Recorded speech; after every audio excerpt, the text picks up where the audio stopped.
ថ្ងៃបងជួបអូនជាថ្ងៃសបានថ្ងៃដែលវាឆ្អិនចង់ប្រណាបងរាហូចាប់ចានអូនចាប់បងចងឥឡូវចំណងខ្លាយជា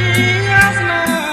ហាត្រៀបណាំងហើយបងកាយផ្លូវស្រីគុនសាមជោគនៃប្រោះព្រំចិនដា